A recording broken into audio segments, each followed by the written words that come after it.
যোৱাকালি মুখ্যমন্ত্ৰী ডাঙৰীয়াই যেটো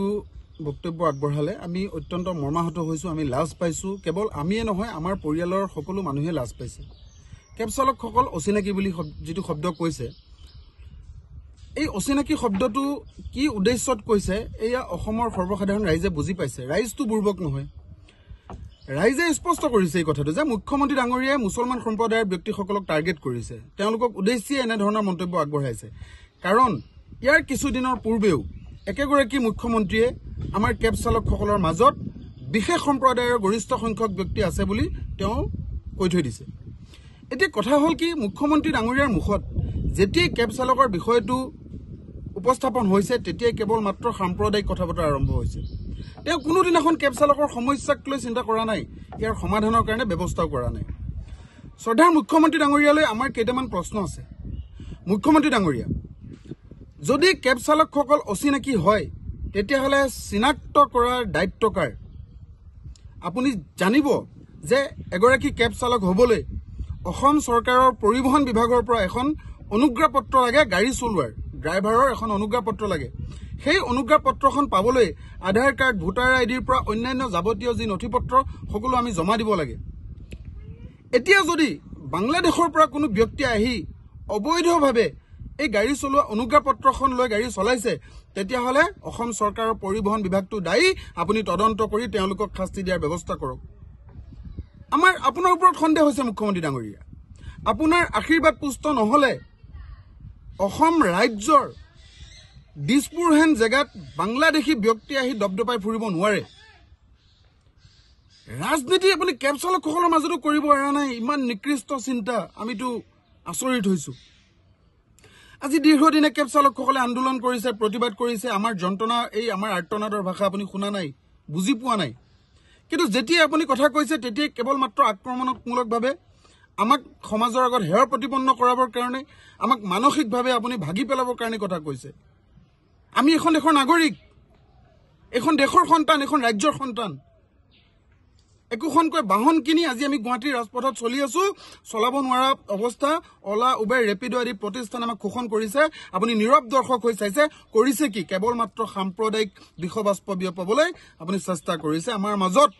যি ঐক্য আছে আমাৰ মাজত যি মিলা প্ৰীতি আছে এটোক ভাগ ভাগ কৰিবলৈ আমাক দুৰ্বল কৰাবলৈ চেষ্টা কৰিছে দায়িত্ব আপোনাৰ দায়িত্ব কেৱল আপোনাৰ আপুনি অসমৰ সৰ্বোচ্চ দায়িত্বত থাকোতে আপুনি মুৰব্বী হৈ থকাৰ অৱস্থাত গৰিষ্ঠ সংখ্যকে কেনেকে দিছপুৰৰ নিচিনা জেগাত গাড়ী চলাবলৈ সুবিধা পালে এই প্ৰশ্নটো আপুনি পোনপটীয়াকৈ উত্তৰ দিয়ক দ্বিতীয় কথাটো যদি বাংলাদেশী মূলৰ কোনো ব্যক্তি আহি গাড়ী চলাইছে তেওঁলোকক পানিশমেণ্ট কিয় কৰা নাই আমাক ভাতে মাৰাৰ সিদ্ধান্ত কিয় লৈছে তাৰ মানে চৰকাৰখনৰ অজ্ঞাতে আহি এই ব্যক্তিসকলে অনুজ্ঞা পত্ৰ লৈতো গাড়ী চলাব পৰা নাই বিভাগীয় তদন্তৰ প্ৰয়োজন আছে ৰাজনীতি ইমান তলত কৰিব নাপায় যেটো সৰ্বসাধাৰণ মানুহ অতিষ্ঠ হয় আমি অতিষ্ঠ হৈছো আমি কষ্ট পাইছো আজি আপোনালৈ আমাৰ এটা প্ৰশ্ন আপুনি চিনাকি ব্যক্তিসকলক সুৰক্ষিত কৰিবৰ কাৰণে আজি তাৰিখলৈকে কি ব্যৱস্থা কৰিলে কেব চালকসকলৰ স্বাস্থ্য বীমা নহল কেব চালকসকলৰ জীৱন নিশ্চিত নিৰাপত্তাৰ কাৰণে আপুনি ব্যৱস্থা নললে কোনো এটা আঁচনি প্ৰণয়ন নকৰিলে কেৱল মাত্ৰ নতুন আইন প্ৰণয়ন কৰি আপোনাৰ ডিপাৰ্টমেণ্টে আমাক পূজা কৰিছে আমাক ভিক্ষাৰী হ'বলৈ বাধ্য কৰাইছে আমি হতাশাত ভুগিছো মুখ্যমন্ত্ৰী ডাঙৰীয়া হয় বাংলাদেশী মূলৰ যদি ব্যক্তি আছে আপুনি চিনাক্ত কৰক তেওঁলোকক বহিষ্কাৰ কৰক ব্যৱস্থা গ্ৰহণ কৰক আমি সহযোগিতা আগবঢ়াম আপোনাৰ এটা বিভাগ আছে পুলিচ ডিপাৰ্টমেণ্টৰ কাম কি কেৱল মাত্ৰ কেব চালকসকলক জৰিমনা বিহুৱা কেৱল মাত্ৰ ফাইন কাটি হাৰাশাস্তি কৰোৱা আমাৰ ৰাজভাৰ ভাঙি কুঙা কৰি পেলাইছে আমাক আমি মধ্যবিত্ত পৰিয়ালৰ সন্তান আছিলো আমি ভিক্ষাৰী নাছিলো কেবখন কিনি যেতিয়া গুৱাহাটীলৈকে গলো তাৰ পাছত আমি ভিক্ষাৰীৰ দৰে অৱস্থা হ'বলৈ আজি আমি এনেকুৱা এটা অৱস্থা পাইছো ভিক্ষাৰী হ'বলৈ বাধ্য কৰাইছে আপুনি কেৱল মাত্ৰ সেই ব্যক্তিসকলক চিনি পায় ওলা উবেৰ ৰেপিডো আদি মালিকসকলক যিসকলে ৰক্ত পিপাসু নীতিৰে আমাৰ তেজ খাইছে অসমীয়া যুৱকসকলক শেষ কৰি দিছে সেই ব্যক্তিসকলক চিনি পায় আমাক চিনি নাপায় আমাৰ মনৰ অৱস্থা কেতিয়াবা বুজি পাইছে চুলি কাটি দিছো মূৰৰ চুলি খুৰাই প্ৰতিবাদ সাব্যস্ত কৰিছো ৪৮ ঘণ্টা এটোপাল পানীৰ সৈতে প্ৰতিবাদ সাব্যস্ত কৰিছো আপুনি এই অসমীয়াৰ যন্ত্ৰণাবোৰ নুবুজিলে নে সেইকণ অনুভৱ কৰিব পৰাকে আপোনাৰ হৃদয় নাই সাহস আছে যদি আপোনাৰ পুত্ৰ সন্তানক দুটা দিনৰ কাৰণে গুৱাহাটী মহানগৰীত ৪২-৪৫ ডিগ্ৰী চেলছিয়াছ উষ্ণতাত দন্তিয়া দৰটোৰ দৰে থাকি গাড়ীখন চলাব দিয়ক আপুনি বুজি পাব মানুহ হিচাপে কেনেকুৱা এটা অৱস্থাত আছো আমি চাকৰি বাকৰি বিচৰা নাই, আমি এটা আৰামদায়ক জীৱন বিচৰা নাই, শ্ৰম কৰি সঠিক পাৰিশ্ৰমিক পাব লাগে তাৰ পৰা বঞ্চিত হৈছো, সেয়া বিচাৰিছো। সেয়া আপোনাৰ দায়িত্ব আৰু কৰ্তব্য এই অসমীয়া যুৱকসকলক আপুনি এটা ভাল ব্যৱস্থা কৰি দিয়াটো। কিন্তু সেইবোৰকে নকৰি কেৱল মাত্ৰ সাম্প্ৰদায়িক কথাৰে আমাক ভাগ বিভাজন কৰিবলৈ চেষ্টা কৰি আছে। এই অত্যন্ত নিন্দনীয় আৰু ঘৃণনীয়। ইমান নিকৃষ্ট ৰাজনীতি কৰিব নাপায়। সৰু মানুহ হিচাপে আজি আপোনাক আমি কৈছো, আমি ৰাজনীতিৰ বৰ কথা ঢুকি নাপাওঁ, কিন্তু এই কোনো কথা নুবুজা নহয় যে আপুনি কি উদ্দেশ্য প্ৰণোদিতভাৱে কেব চালকৰ কথা যেতিয়াই কয় তেতিয়াই সাম্প্ৰদায়িক কথা কয়। আমাৰতো সন্দেহ হৈছে, আমাৰ সন্দেহ হৈছে হয়তো কেব ইণ্ডাষ্ট্ৰিটো ধ্বংস কৰি মামীয়ে নতুন এটা ইণ্ডাষ্ট্ৰি খোলাৰ চিন্তা কৰিছে। পত্নীক সন্তুষ্ট কৰিবৰ কাৰণে কেব চালকসকলক জনমানসত হেয় প্ৰতিপন্ন কৰি লাহে লাহে এই ইণ্ডাষ্ট্ৰিটো আপুনি নাইকিয়া কৰিব বিচাৰিছে। অলা উবেৰকটো আপুনি একো কৰিব নোৱাৰে, কাৰণ বৃহৎ অংকৰ বুজাবুজি হৈছে অলা উবেৰ ৰেপিড' আদি প্ৰতিষ্ঠান আৰু মুখ্যমন্ত্ৰী হিমন্ত বিশ্ব শৰ্মা ডাঙৰীয়াৰ লগত।